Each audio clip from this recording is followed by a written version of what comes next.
আজকের জায়গাটা অনেক ফাঁকা ফাঁকা লাগতেছে না? সব অন্ধকার ছেয়ে যাচ্ছে না? একটু দেখো, এদিকে আসো। সত্যি অনেক ফাঁকা ফাঁকা লাগছে। আমার জন্য ভয় লাগতেছে। আচ্ছা, আমরা কোথাও যাই, চলো।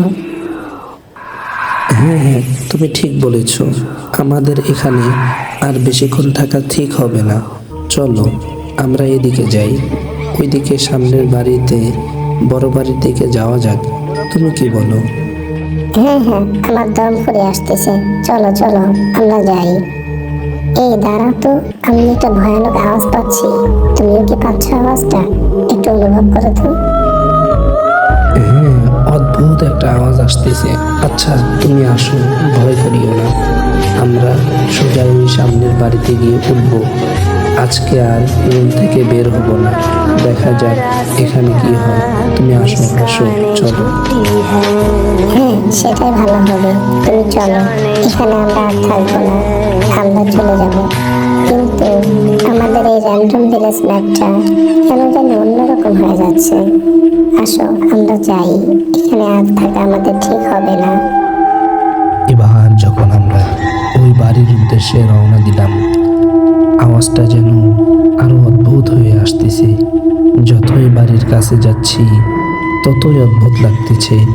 যাইতে যাইতে এক পর্যায়ে এমন একটা ভয়ানক আওয়াজ আসছিল, সাথে সাথে আমি গাছের আড়াল হয়ে গেলাম এবং অনন্যাও হয়ে গেল। এরপরে আমরা ভাবতেছি আওয়াজটা কোথায়। অনন্যা অনন্যাকে আমি বললাম, চলো রুমের ভেতরে যাই, পরে দেখি আওয়াজটা কিসের। যতই ভেতরে আসতেছি, অতই যেন আওয়াজটা বেশি হচ্ছে, তীব্র আকারের হচ্ছে।